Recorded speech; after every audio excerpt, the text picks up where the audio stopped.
Okay, so I'm going to do basically what Anastasia asked me to do, that is to present you an example of how to do a machine learning pipeline based on research, and with the example of Change Dyslexia, which is my company. So let me give you a very brief introduction to dyslexia. Okay, so dyslexia is a specific learning disability, okay, with a neurological origin, and it's not this, okay. So many people, I mean, relate dyslexia with something, you know, like moving letters and so on. It's not this. I mean, people with dyslexia, we see things perfectly, okay?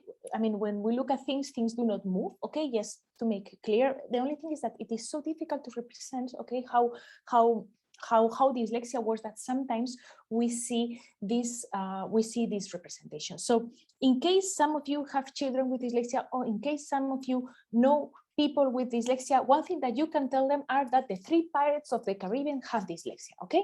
This, if you tell this to children, they love it, they go there like, yeah, okay. One thing that is a little bit more difficult, okay, to explain is this, okay, that dyslexia has actually a neurological origin. So basically, when people with dyslexia and without dyslexia, when we read, different areas of our brain activate, okay? So if we take a look only to the left hemisphere, when it is supposed to language be, we will see that there are some areas that activate less when people with dyslexia read. But if we look to both hemispheres of the brain, we will see that for the case of dyslexia, okay, areas in the both hemispheres activates, which is not supposed to happen. Okay, so these studies, okay, in brain imaging are actually helping us to redefine little by little, okay, the definition of dyslexia. So at this moment, it is defined as a specific learning disorder, okay, and we will see how it is defined in the future. Maybe it is defined even more as a different way of accessing information. We will see, because, you know, as you know, in research, we have the truth and we conquer the truth little by little. And this is the case of this kind of research. We conquer the truth little by little. But at this point, dyslexia is a specific learning disorder with a neurological origin. Okay, what happens with dyslexia? So, okay, it is much more frequent, okay, as we expect. So it's about from 3 to 7% of the population. Even in English-speaking population, we will be speaking about 10% of the population. It is related to school failure and excluded population, but it's not related to general intelligence. So why, if dyslexia is not related to general intelligence, why does it cause school failure? Okay, because when you are at school, right, when you need to learn something, you need to read it most of the times, and then when you need to show that you know something, you need somehow to write it, or read and write it. So if this funnel is somehow broken, okay, here we have the problem of dyslexia. But I would never stress this enough. It is not related to general intelligence. Although people with dyslexia, we tend to think that we are less intelligent than the rest because of obvious reasons. Because normally you come from a failure background, and you tend to think so. So now that we know a little bit about dyslexia, I'm going to introduce this machine learning pipeline, okay? Because this is basically the topic of today. So in a machine learning pipeline, okay, there's many pipelines out there. I mean, there's a lot of pipelines. You will go there, and there's many ways of saying this. But basically, if we want to make it extra simple, we have first collect the data, then we need to train the model, the predictive model. So basically a model that predicts an outcome. We will see later on how we did this. And then we will need to deploy the model. So this pipeline, we have been doing this since 2010.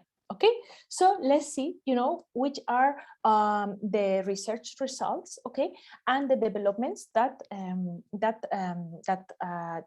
we have done through this time to basically address dyslexia, okay, to help people with dyslexia.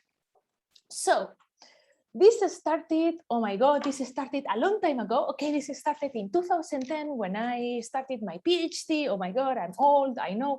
And we were there, you know, trying, you know, to find out how people with dyslexia read on the screen. Okay, we wanted to I mean, we were using eye tracking. Okay, so basically an eye tracker is a machine, okay, that can measure, you know, how we read on a screen. So this, what you are seeing here is basically is the sight of a person without dyslexia reading a text. So what you can see here, each of these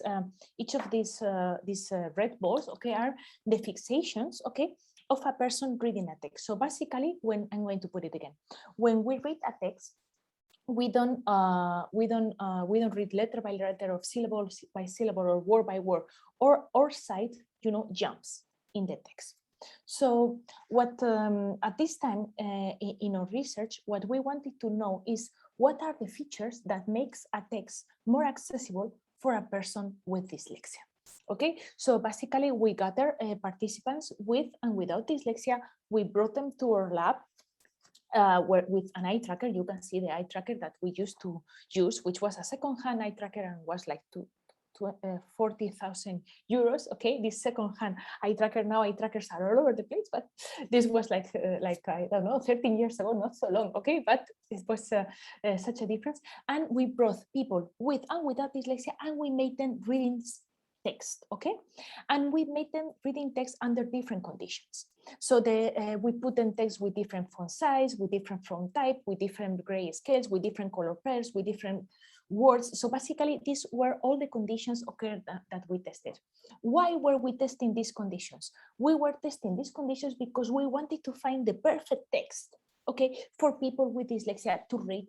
And I mean, the most accessible test. So for each of these conditions, we actually performed one experiment.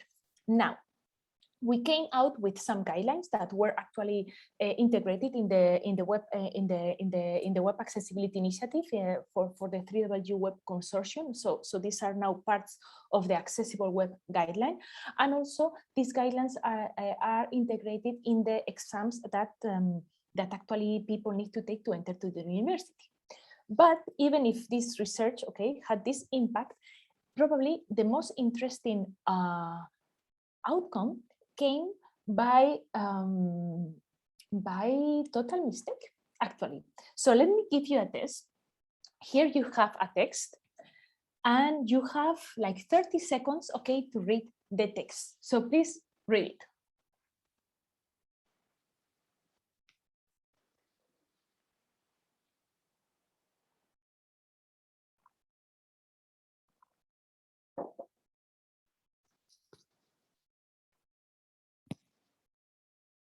You're there? Are you done? Yes? Good. Okay.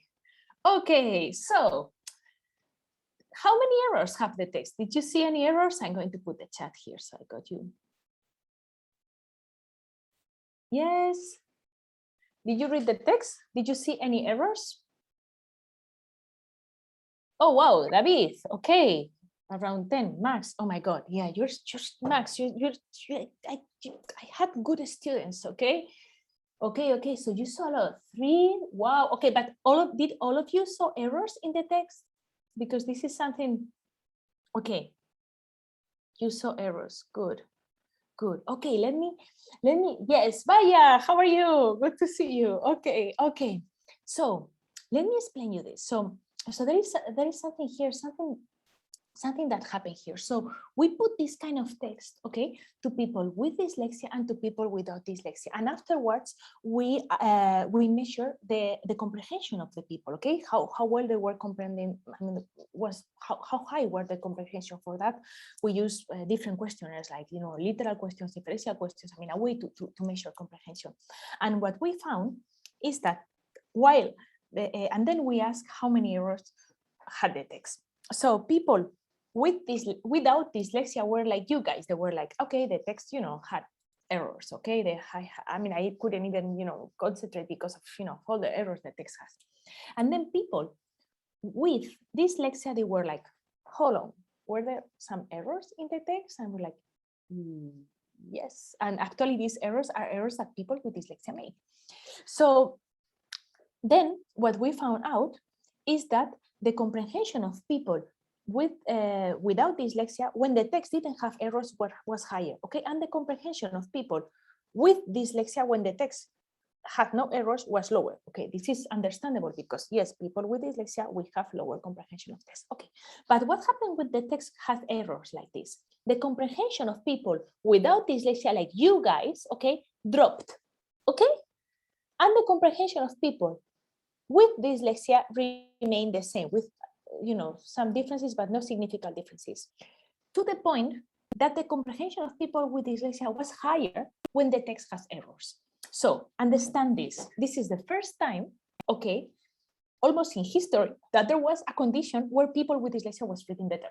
So we couldn't believe it. We were like, what is going on? I mean, how the comprehension can be, better? Because, I mean, there's some things, but so then we decided to repeat the experiment. Okay, we decided to repeat the experiment with more people. We decided to repeat the experiment with more people with dyslexia, with less people with dyslexia, with text with more errors, with text with less errors, like the ones that you are seeing here, text with jumbled letters, by the way, and we were recording this while using eye tracking. This text that you are seeing here, this was, I mean, this maybe you have seen this test online. It says that it's University for Cambridge.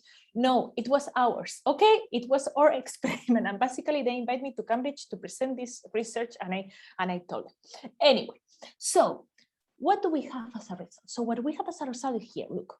When we have text with no errors, the comprehension of people without dyslexia, that are the black dots, is very high.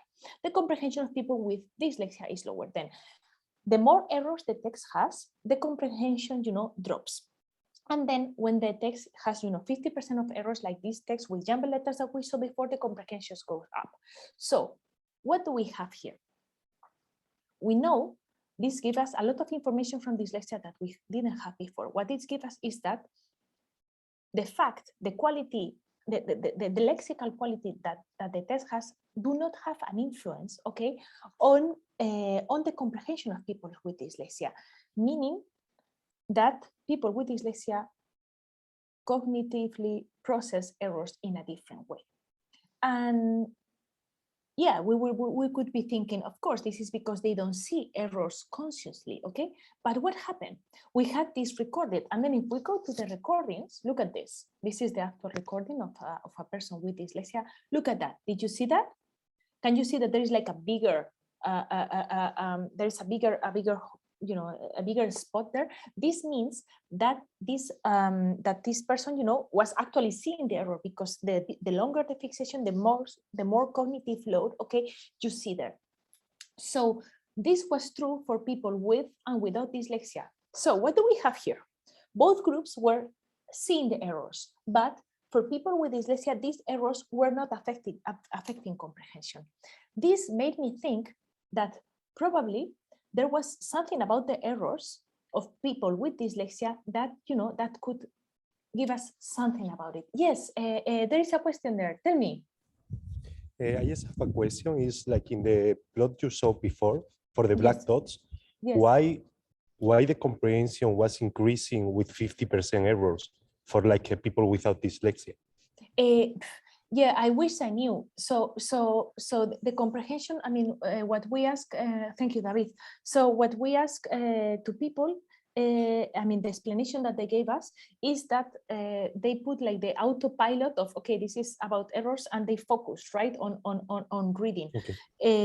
So this is what people told us, but an actual explanation of this, the only thing that we know is that they are cognitively differently processed, but it's difficult to give a full explanation of this. So here, yeah, depending on the field, on the, I mean, so yeah, the different psychologists explain the reading process in a different way. So depending on the field, they are going to give you different explanations. Some fields are going to tell you that you focus on the context. Some fields are going to tell you that you focus on the semantics, and this is why you decode it. So there are many ways of explaining this. There are many theoretical frameworks of explaining this, but the data, I mean, is there. Okay, so what happened was that it was, at least it was differently perceived, let's say. Okay. Thank you. Yeah, my pleasure. So, okay, so we have this, okay, we have this point where things, I mean, where we know that there is something different about the errors of people with dyslexia. So this made me think, okay, I'm a linguist, as you know, okay? This was, even if my PhD was in computer science, this was computer science, but I was like, oh my God, I want to understand what the hell is going on with the errors, okay? So I contact our participants and told them, please send me all the errors, okay, that your children with dyslexia are making, okay? Because I want to analyze them from a linguistic point of view. And listen, when we analyze these errors from a linguistic point of view, what we found is that there were actually patterns in the errors of people with dyslexia when they read and when they write, okay? So what we found is that actually letters, okay, that share more phonological components and letters that share more visual components were more likely to be mistaken. So for instance, here you have the vowel triangle, okay, so here you have, you know, the different phonological features, okay, from these phonemes, and you know, for example, A and O are closer, okay, than A and U. So these two letters tend, you know, to mistake more frequently. Also, we could also perform this analysis for English because we were so lucky to have the data from a researcher that was doing exactly the same in the UK. She was collecting errors from children with dyslexia for English, and we performed this analysis, and we also found these patterns there. So what does this mean? So in computer science, when we find patterns, it means that there must be something interesting there, okay, to dig in. Okay, and this must be something that it can be useful for that. And this was 2016, so this is 6 years later, okay, since we started this research.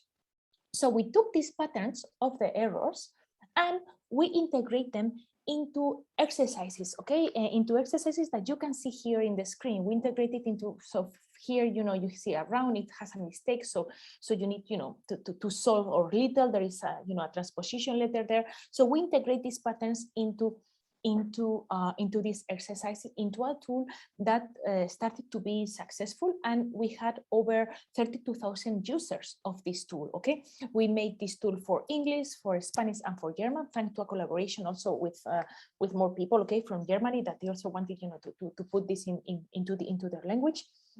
And the thing is that why this tool was used, okay, as you know, people with dyslexia now, you know, we have problems to see our own errors, or at least to consciously see our own errors. So maybe here, okay, through this kind of exercises, we are able, you know, by seeing or by recognizing our error in a conscious way, and by playing with our own error, maybe, you know, this could help us to, you know, to perform better, to finally, you know, to learn how to do this properly and to perform better. So this tool won many awards. Okay, this is not Dytective.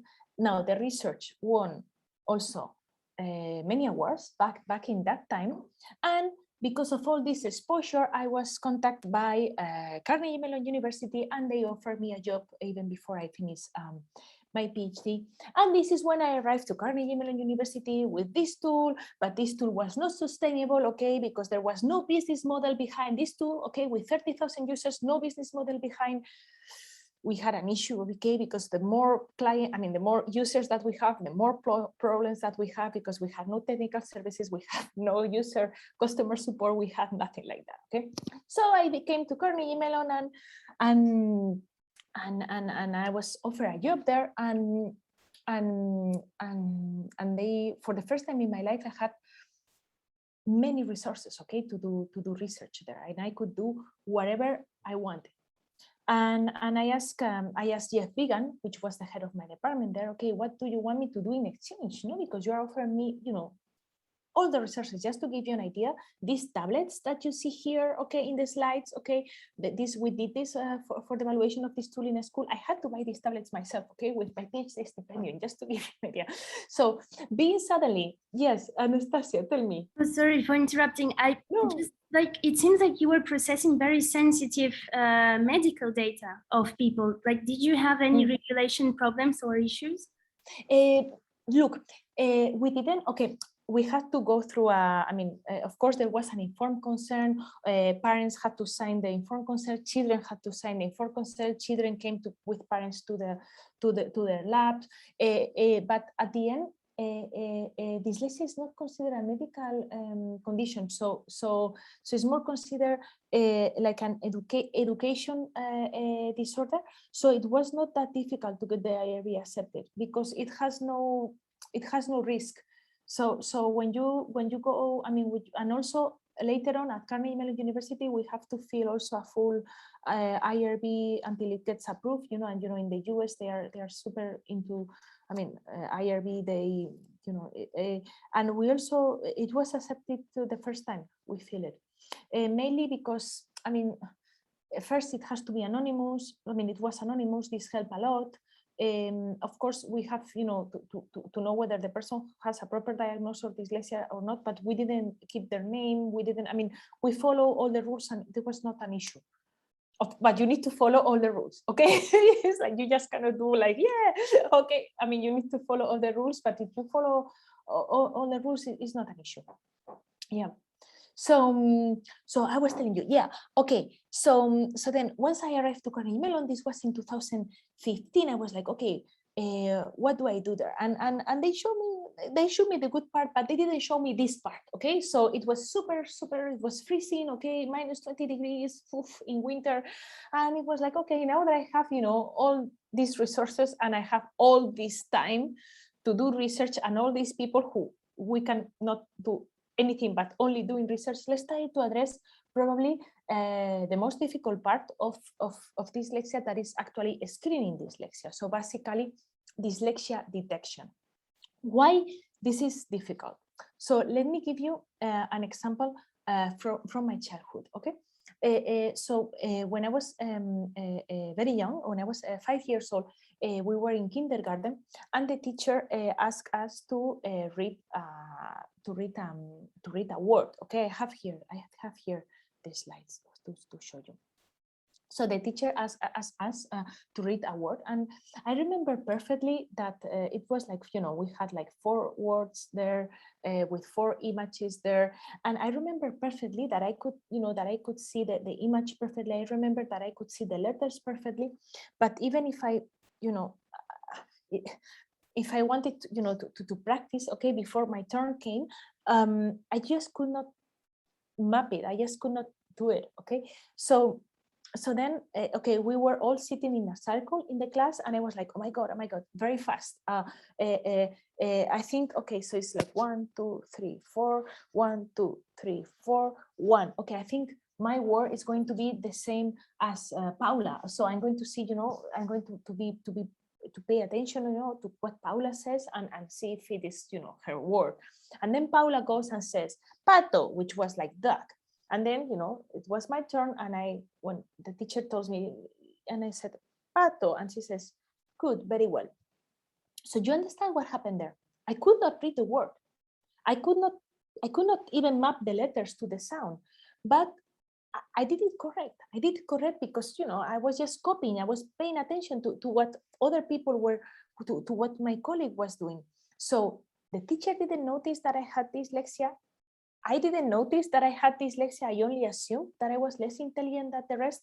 And also, of course, my parents didn't notice that I had dyslexia because I wanted, I wanted to read super well in front of my parents. So dyslexia is a hidden disorder, okay? Dyslexia is very, very difficult to detect, and it's very difficult to detect because of people with dyslexia like me, okay? Because we since we are little, we start, coping with different strategies, and it's very difficult to detect. So I was like, okay, let's try, to detect dyslexia because probably it's the most difficult thing to do, you know. And for detecting dyslexia, there are different approaches. There are paper-based approaches, there are neuroimaging approaches, there are some computer games, and there's some you know, machine learning systems that we actually developed. And we tried many things. Almost nothing was successful. Okay, it was very long winters. Okay, many things, but at the end, we decided to try out what can we do with the data that we already had.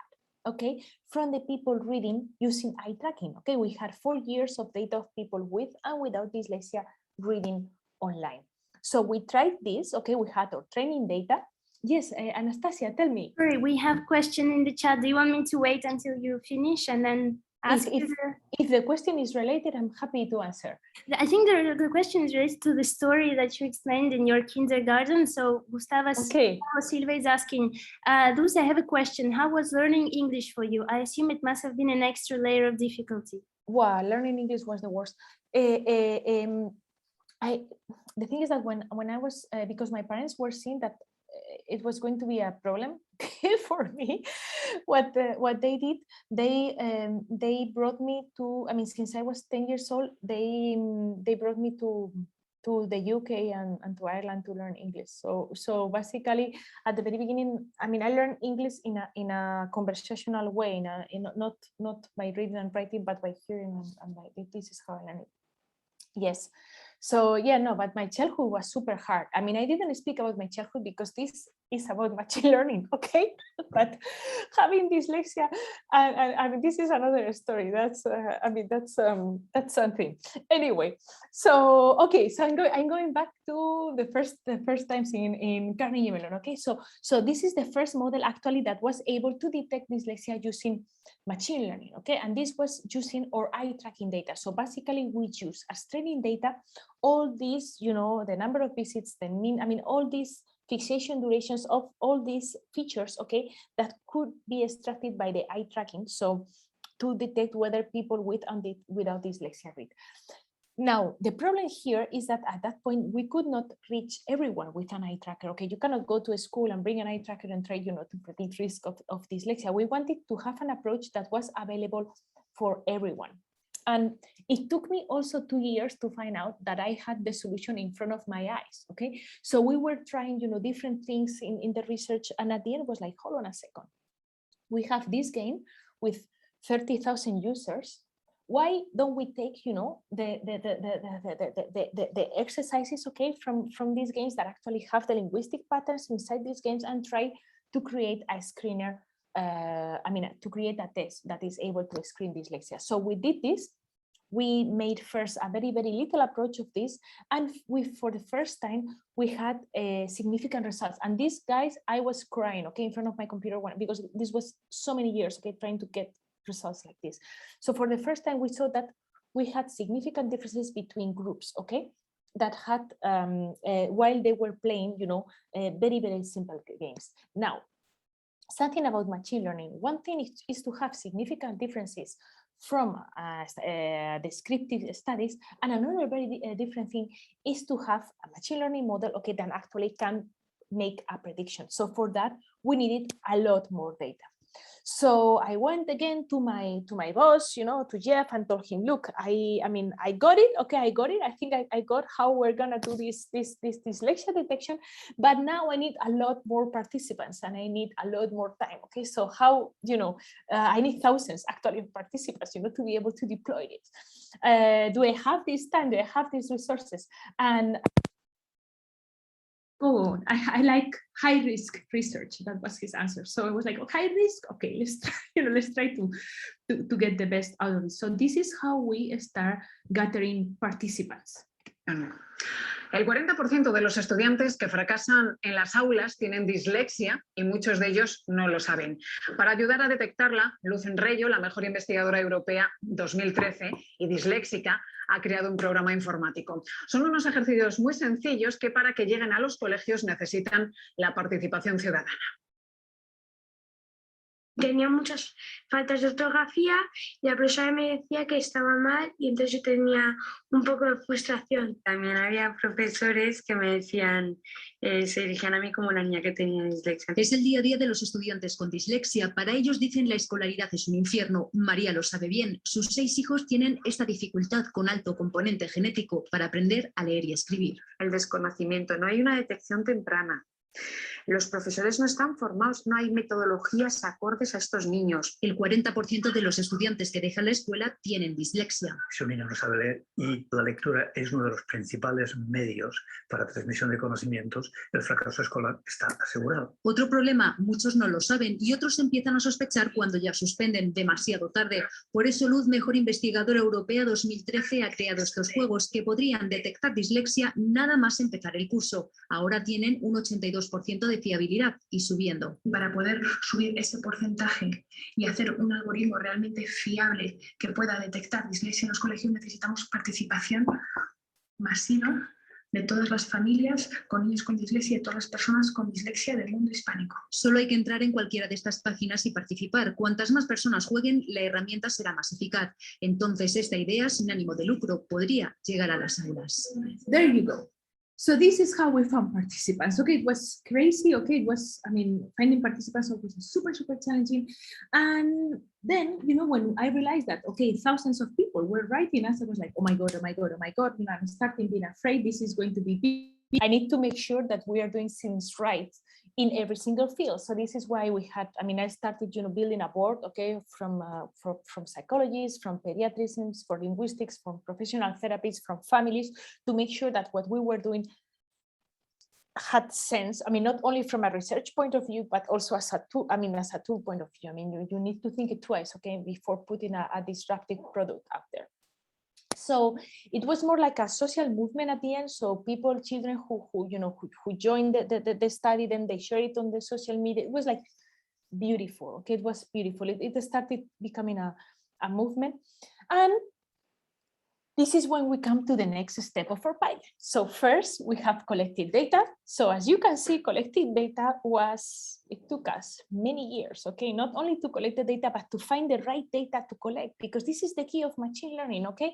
You can have a lot of data, but finding the right data, find exactly, you know, that it's what is going, you know, it's super hard, okay? In our case, was these measures derived from the performance of the exercises that had included the patterns of errors made by children with dyslexia, what actually, you know, gave us, you know, this link. And now we go to the next step of training the model. So we have the data, and now we train the model. So in this case, we had a case of what it will be called small data. We have 4,000 participants with a little bit less than 400, but 200 features, and we tried many models, but at the end, the ones that brought us the best results, plus a little bit of understandability, were random forest. And for this, what we have, I mean, the model, depending on the ages, but we have around 80% of sensibility for screening whether a person has dyslexia or not after playing the game, which is actually comparable, okay, with other screening methods, okay, that are available, that are paper-based. And here you have the paper, you can download it, and it was published in 2020, okay? And this is how the results are seen, okay, whether you have or not dyslexia. I mean, the visualization looks more like a regression.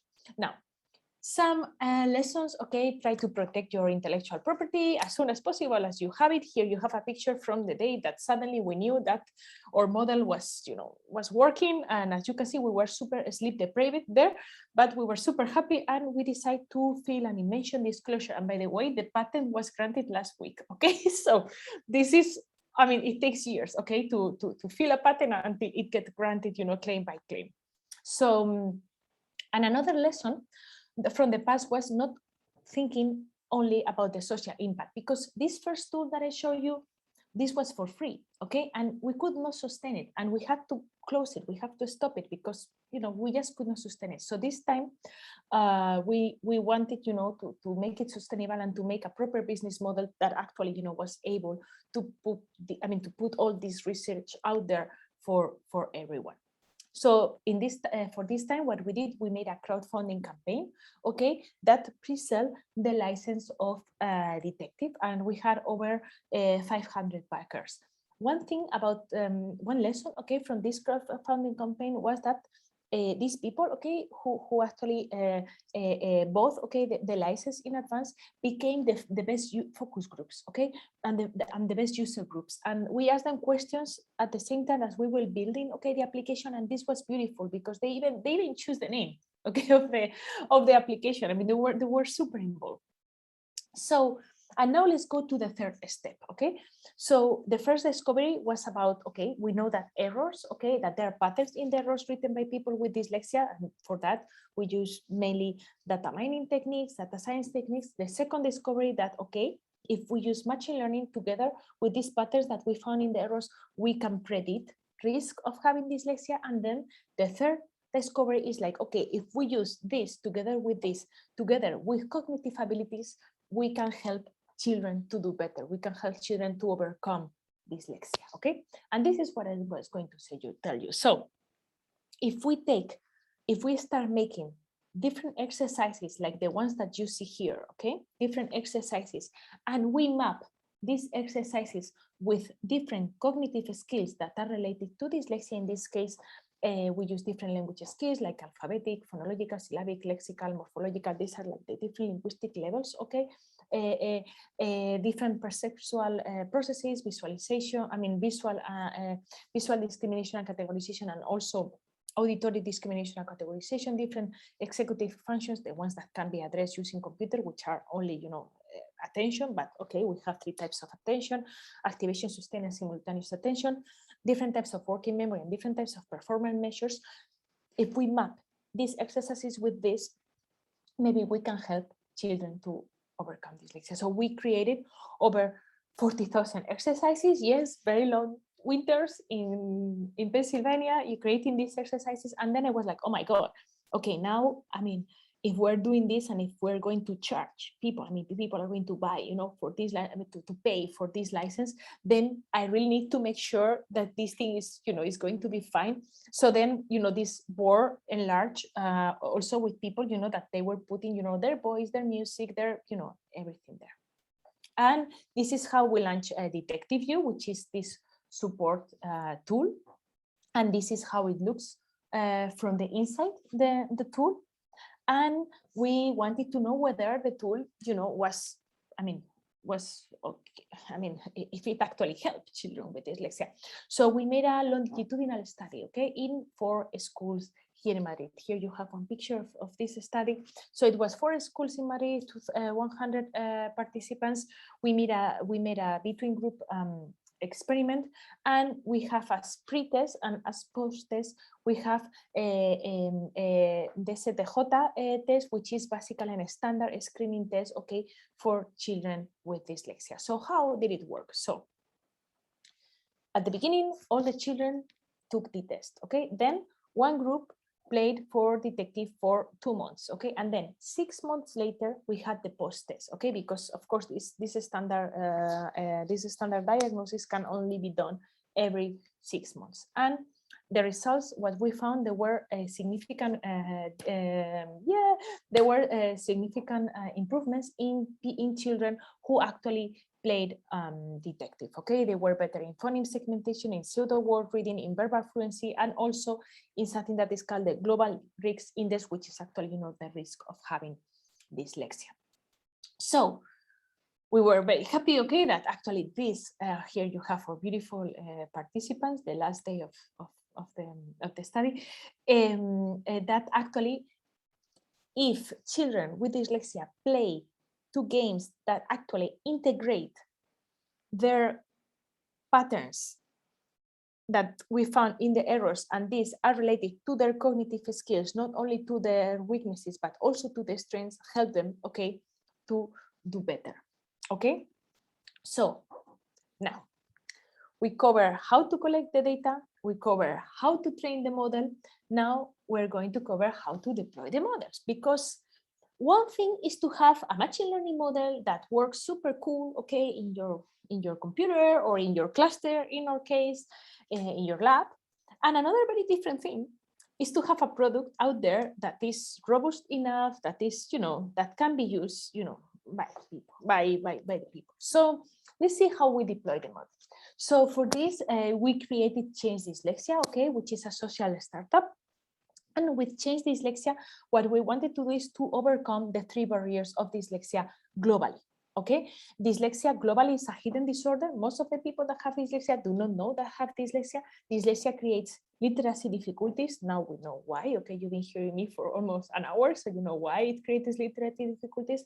And also the third barrier, dyslexia. There's socioeconomical barriers. Okay, overcoming dyslexia is expensive. You normally need diagnosis, you need treatment, you need. Not everyone is as lucky as I were, or as lucky as some of us are. Okay, so there are some socioeconomical barriers. So with Change Dyslexia, we want to overcome these 3 barriers. And while I explain you our business model, I will explain you how we're doing it. Okay, so for the first barrier, for making dyslexia not a hidden disorder anymore, what we launched Dytective test. Okay, this is a screening test, okay, for people with dyslexia. And for this, we built a collaboration with Samsung Spain. It was first Samsung Spain, and then it was Samsung Argentina. And this collaboration was in exchange of them putting their name in the tool. They will make a communication campaign, okay, of the tool. One of the spots, okay, that they launch. Que no me toque, por favor, que no me toque. Una C, una S, una I, y ahí pone una C, una R, una U. Andaba David muy hambriento, muy bien. Lucas, la siguiente. Lucas, la siguiente frase. De verdad, siempre las nubes. Dislexia, dificultad en el aprendizaje de la lectura y la escritura que afecta a 1 de cada 10 niños. Dytective for Samsung, la primera aplicación que detecta precozmente el riesgo de dislexia. There you got it. So this was a communication campaign that was, it was all over the place. It was in the cinemas. It was, here you have Callao. It was. Where was it? It was in the newspaper. It was all over the place. And then Argentina replicate, okay, this communication campaign. Oh, and by the way, and they won with one of their spots. They won a Cannes Award, okay, Samsung. So it was like, and here, okay, here I have a video. How did it look in Callao? Okay.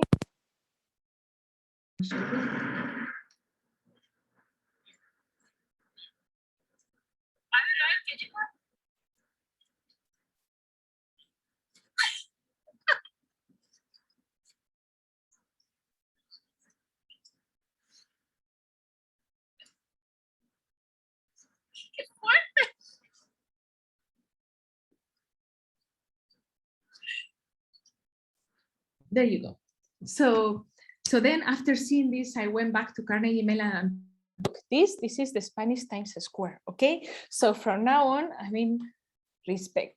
Anyway, so we launched this. Okay, we first launched it with Samsung, and this is how the results look. And then and it was not very understandable. And then we changed the results to a regression-like model. And this is something that some of the lessons that we learned and this goes towards something that now is very much in everyone. It's about how machine learning models needs to be transparent, and needs to be understandable to the people. And we learned this the hard way. It doesn't matter how much money you put in a communication campaign, people need to trust the tool and people need to understand the outcome, right? And this was so. For this first barrier, this test, this screener is freely online available for everyone, and over 350,000 people have used it in the Hispanic world in over 50 countries.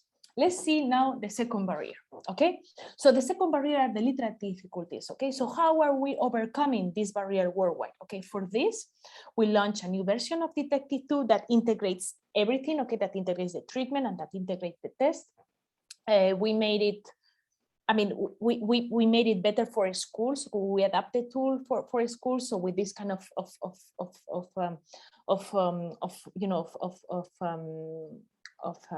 reports, okay, of how your skill evolves. We made like more worlds for the children, and this is more. I know, I think, but now you can see one of the achievements. Construye la palabra correcta. There you go. And for this, what we are doing, we are collaborating with public institutions, okay? Because when you go to public institutions, makers is when you really make a social impact, okay, on your community. So we started by 40 public schools, then it was 100 schools. Then we reached 400 schools, and today, in 2022, we are over 800 schools, okay, public schools in the south of Spain and in Madrid. And I see it, and I'm like, oh, yeah, because it's, you know, it's sometimes you feel a lot of pressure, okay, but it's going good. And as I mentioned we are now doing this evaluation, okay, with PISA measures, in collaboration with some economists, and we will see. I mean, this is actually the first time in history that dyslexia is being screened and treated, you know, at a large scale, okay, in public schools. And then I know there is a question there. Let me finish this, okay, because this is super fast. And then we have the socioeconomic barriers, okay, which is like, okay, as I told you, you know, overcoming dyslexia is expensive. So what we are doing is with the sales of the license, okay, of Dytective, the one that I showed you, you know, for public institutions, what we are doing, we are keeping the screener always for free, so it's not a hidden disability anymore, and we are giving scholarships of Dytective for the families that cannot afford this. And for this, we have given now more than 400 scholarships to schools or to families in different countries, and most of the scholarships, by the way, are in Spain, okay, and that is this the scholarship program probably is the one that make us the happiest at Change Dyslexia and fulfill us the most. So I'm finishing, okay, so everything that you have seen is research based. I mean, we have our patent, oh my god, it's not filled, it's granted, as I told you from 1 week ago. So we have our patent granted, we have our books, we have our publications. Here you have some people, some beautiful people from dyslexia associations reading our book. And this was, I mean, this initiative, this research has won many awards. Probably the award that we are more proud of is this Unesco prize. That was, I mean, it is the first time that a Spanish institution wins this Unesco Award, and we are going to receive the award next month, okay, because even if it was from 2019, because of all the pandemic, we could not go to the headquarters of UNESCO to get the award, but finally next month we will be there in Paris receiving this, and we will see, you know, what happens. But we will go there. And that is, and for future work, what are we doing? So we are working in other languages, we are working in universal scripting, and we're working in, you know, in more collaboration, so more people, you know, so it's not a hidden disability anymore. So this year, hopefully, in collaboration with these Catalan hospitals, we will be launching a Dytective for Catalan. Here you have some of our participants for Catalan, and for universal screens with my PhD student Maria Rausenberger, who has, you know, she graduated recently. We were looking at some elements that maybe will lead us to universal screening. So basically, to elements that are not related to language, but that are related to musical elements or visual elements. And we are having some results, very preliminary results, but we are having some results. So maybe at some point we will be able to screen dyslexia without taking into account the how do you say the language itself, right? And together with some people, para que todos puedan. But these people that you are seeing here, these are YouTubers. All together, they have like 10 million followers. I mean, something ridiculous. And we are making communication campaigns. So dyslexia is not a hidden disability anymore, okay? And thanks to this, thanks to this communication campaign and to this YouTuber, we made the first map of dyslexia ever, okay? So this is not a hidden disability anymore. I mean, we cannot see it like stronger there, that we are there. that is. So during this time, we have collect, all the steps, from a machine learning pipeline, from the idea to collecting the data, to training the model, and to deploy the model until we get, to the final product. What I can tell you, I mean, for data-driven projects, sometimes you can start small and then bootstraps. Of course, if you have the property and if you build strong collaborations. And thank you very much for your attention. And now I'm taking the questions. And we don't have too much budget, for marketing. So every time I meet someone, I give them a sticker, a Change Dyslexia sticker.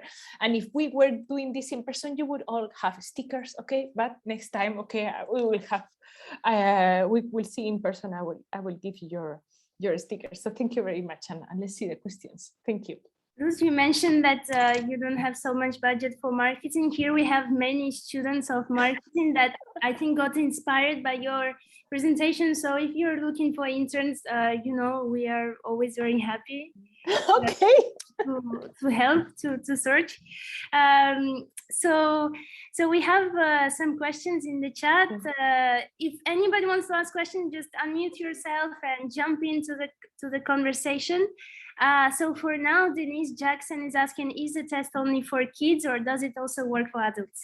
Look, Denise, this is a very good question. We actually made the evaluation for adults, But what happened? We didn't release the product for adults because we didn't trust it enough.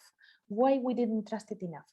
Because with kids, the performance of the kids and how kids are exposed to language is much more is not so heterogeneous, it's much more homogeneous. But with adults, we have the case of adults with dyslexia that have PhDs and that read a lot, and we have the case of adults without dyslexia that haven't read a book in 10 years. So without dyslexia, So then, because of all this heterogeneity, the results for adults, we didn't trust them too much, and this is why we didn't publish it and we didn't deploy the product. But we did it, and it didn't fully work. Is there? Thank you for the words.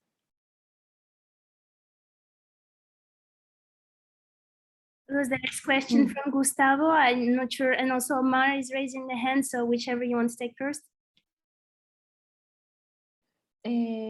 How was learning English for you? Oh, okay. Sorry, can you repeat? Yes, Omar. Omar has a question, no? Yes, Omar has a question, and also from Gustavo. I think Gustavo was first. Okay. Go on, Omar. Gustavo was first, you say? I think so. I'm reading it. Yeah. Okay, I'm reading. In the case of model deployment, how do you optimize for mass scale deployment in terms of speed? Is it a consideration in this case the model can be deployed without major optimization? Okay, so the thing is that this question. Okay, let me explain this. So basically, when you have an experiment, and you collect data and you build and you train a model based on the data, and this model works for this data, when you deploy the model, you need to recreate the circumstances, and everything as similar as possible, if not equal, on how you collected this data. Otherwise, you cannot trust whether the model is going to work or not. So to answer your question, I don't know what you mean by speed, but the text speed was exactly the same during the collection of the data and in the tool that is now available. Now, for optimizations, I think what you mean is is like this bottleneck, no? When you have more users, how do you, how you have your machine learning thing without being collapsed or so in this case at the beginning it was because we started some years ago. At the beginning it was a little bit complex. We had to create a queue for all the data that we had we had incoming, so we could process tests one by one. So some people got the results a little bit later, but now with I mean, we use a not a very sophisticated cloud service, okay, for processing. When we have more volume, you know, we just add more machines, and it's not a big issue. I mean, some years ago we had, you know, to handle it, but now it's not a big issue anymore. And I think now goes. I hope I answered your question, Gustavo. I think now, yes. Okay. Omar, please go on. Hi, Luz. I read that there are some algorithms, the machine learning algorithms that manage to find several links between some unrelated variables. Like, for example, I don't know, there was one for giving credits. There's a machine learning that found that the speed of how fast you put your birth date, it was related somehow to how much credit are you gonna be able to pay afterwards. Have you find some of these unrelated links between that sometimes many humans cannot find these relationships between some variable that the machine algorithm can find? I don't know if you're if I explain yes, myself. I understood what you mean. So in this case, I think for us the most challenging thing, Omar, was not. I mean, normally these kind of links are undesirable. Okay, you don't desire, okay, this to happen because you want to control your variables, right? So in our case, the most difficult thing was actually to find out that was able to discriminate populations. So that, I mean, to find these patterns that were able to perform the screening test was actually very hard. We tried many things that didn't work before. We tried how people with and without dyslexia play chess online. We tried how people with and without, I mean, we did mouse tracking, okay, on how do they move the mouse, and it didn't work. We tried a lot of, when I mean a lot of stuff, I mean a lot of stuff, okay, like 2 years of trying, and nothing worked. So if it doesn't work, we just don't put it inside the model because it creates noise, right? And that is why at the end we end up with the most control variables that we believe, that we tested, that it didn't create noise. So our problem was not to find variables that were creating that were actually giving us outcome, because it wasn't our case. Our problem was to actually find something that worked. So it was the opposite. I don't know if I'm making myself clear. So in this case of credit, they were like, we are finding this result by total chance, or because of, in our case we were finding nothing. Okay, it was very hard to look for, for a certain set of features that actually was were doing something. I hope it was clear. It was like the opposite. Yeah, I understood. Okay. In these cases, I think just it was like they have found some cases that not only the humans are able to make that decision, but the same deep learning machine finds by himself. I mean, the machine finds these relationships and gives the human like, hey, you know that this can work. No, in our case, we didn't find. I mean, we tried to find. Yeah. We tried, but we didn't. And the hard part was not finding them. So, yeah, we didn't. We didn't in this case. But the fact that we look for it, I kind of gives you an idea how complex this problem is. Actually, it looks simple, but it's a complex problem. This dyslexia. Of course. Thank you. Congratulations for the patent. Thank you. I have a meeting after this actually with the lawyers from CMU, from Carnegie Mellon University, to see what are we gonna do, if we're going to patent more countries or that. We will see how it goes. Thank you. Okay, we have some more questions in the chat, if you don't mind, if you still have some time. Yes, Yes, of course. So yes, so David, if it is, if it is a binary valuable, okay, David, let me explain you. Yes and no. So for diagnosis, okay, therapists actually treat it as a binary variable. Okay, they have a threshold and they say, yes, you have dyslexia, no, you have dyslexia. But in real, it's not like this. What they have is a continuum, okay, and they decide where to put the threshold based on different variables. But it's a continuum, and this continuum can be more severe or less severe in different people depending on the rest of the cognitive skills that people have.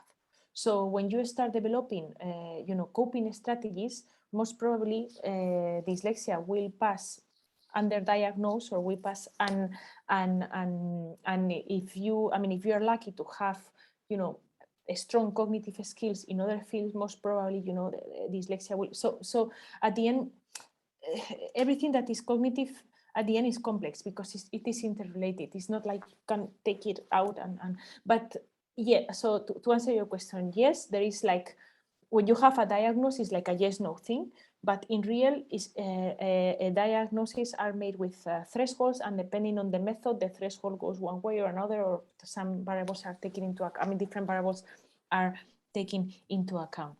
Micaela, oh my God, maybe Micaela is Misha. Maybe it was my student. I'm not sure because I cannot see her surname, but probably it's Hi, Misha. Luz. Yes, it's me. Very nice to seeing you again. Oh, very nice to see you. So Misha was the first. She was in the first class that I ever taught at IE. Okay, like 3 years ago. It's so good to see. So good to hear you. So good to see you. Okay, good to see you, Misha. Let's see your question. This is. I'm very happy to hear you. Yeah, very good question. Yeah, so with adults with dyslexia, Misha, the thing is that it's so complex that actually we don't know how to address it.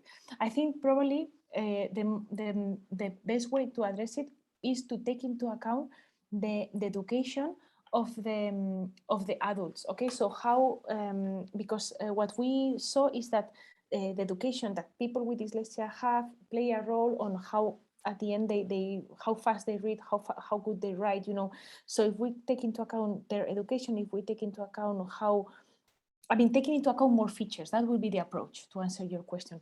Taking into account how much are they exposed to the text, to text, to reading material. That is probably the outcome, the approach. That would be one approach. Another approach could be to take into account nothing to do with language, okay, and to take into account maybe these other features that I mentioned at the end, like visual, musical or visual elements that we know that they are a little bit related to dyslexia, but the problem there is that they are related to dyslexia, but they are not the core of dyslexia. So it's also it's difficult. It's difficult. I wish I knew the answer. If I knew the answer, Dytective, it would be there for adults. So yes, I hope I answered your question more or less, Misha. That was a hard one. Yes. I was thinking that if you measure like more features for the adults, because they are kind of functioning, with this disability, and most of them read and understand the text and so on. So there are ways how they deal with it on their own. So if you measure it, maybe you will discover like what different approaches to like dealing with this disability can be, and then apply it for the children to basically have more options for other children, how they can, deal with it and to educate. You are talking about the strengths. You are talking about the strengths of adults. Yes, exactly. How they build it. Their language ability. So for this, we actually have been trying to do research on this. Okay, actually, this was when I entered IE. My research proposal for IE was this, like the strengths of people with dyslexia. The thing is that my God, I really want to do this. But measuring strengths is super difficult. Okay, it's super difficult. So this coping. So maybe this is a very good idea, but I haven't had the how to do this how to, I don't know how, yeah, I haven't come with something to measure this. Yeah, but that is a very good idea, Misha. You will. Cross fingers. Thank you. Okay, and there is another one by David, connected to the one you're answering now. Children should take advantage of curiosity, but in your case, you have one discussion which is a ver. Interesting in causation. Have you used causal No, we haven't used causal inference techniques. No, I'm sorry. No, this is so the typical thing of correlation and causation, which is extremely difficult in medicine. They have to deal with that a lot, and this is why you did all those longitudinal studies where you have like a control group, a treatment group. I was asking if some of these techniques can also be applied for the models you put in production in terms of machine learning.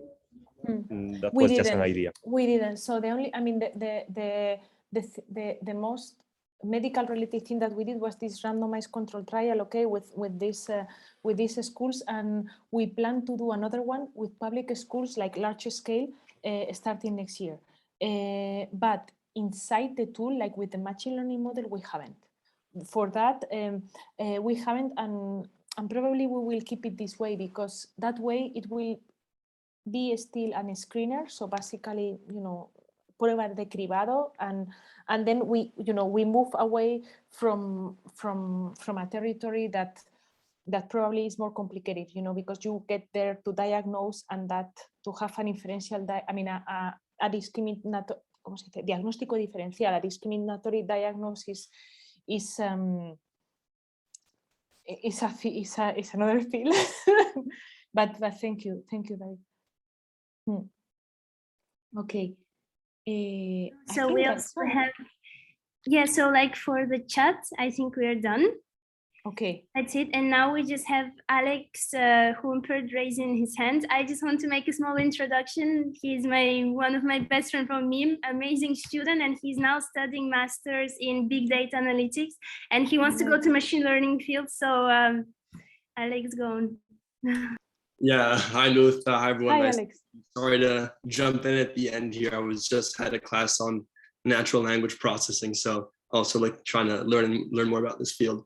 Nice. Yeah, so just maybe you may have talked about this, so sorry if you have to repeat something, but I was reading one of your academic papers where you try to create a model to classify whether or not someone has dyslexia or not. And it seems like you're using eye tracking technology. So this is a kind of like a wild question out there, but since in the future more and more people will be moving on to using VR headsets, etc., it presents an opportunity to gather a lot of training data, a lot of data just to improve your model, which I know is already at 80%, so it's already quite good. Is that something you're thinking about, or even in the picture? Yes.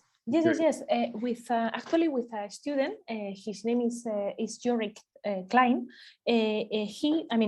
It was his bachelor thesis, okay, but it was very brilliant. Okay, what he did, he implemented a VR system, okay, and with people with and without dyslexia to find out if applying, if applying machine learning, they were able to. We were able to predict read dyslexia, and the results are very promising.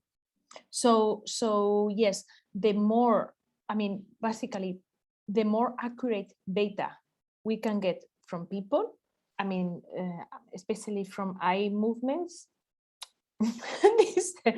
this is going, at least for dyslexia, for attention deficit disorder, this is incredible, okay, what the eyes can tell us, not only where we look at the screen for marketing purposes, but also in general. It's incredible how eye movements, and we tried also, look, let me tell you, and it's for eyes, okay, we also tried mouse tracking. It didn't work, okay. Mouse tracking is super messy data.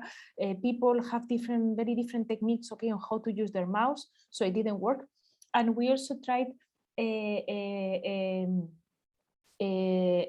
emotion recognition using using facial expressions. We also applied emotion recognition, and we couldn't find anything. So basically, the faces that people with dyslexia put, whether they are stressed out or whether whatever, like it doesn't work. Okay, that's so the biometric, I mean, the eye movements are super good kind of data for not only for dyslexia, but for a lot of stuff, for attention, for, yeah. So the eyes don't lie, pretty much. No, I don't think so. I don't think so. Also, your phone never lies. That's where you are, what you do when you sleep. I mean, that's yeah. Okay, thank you. I appreciate it. My pleasure.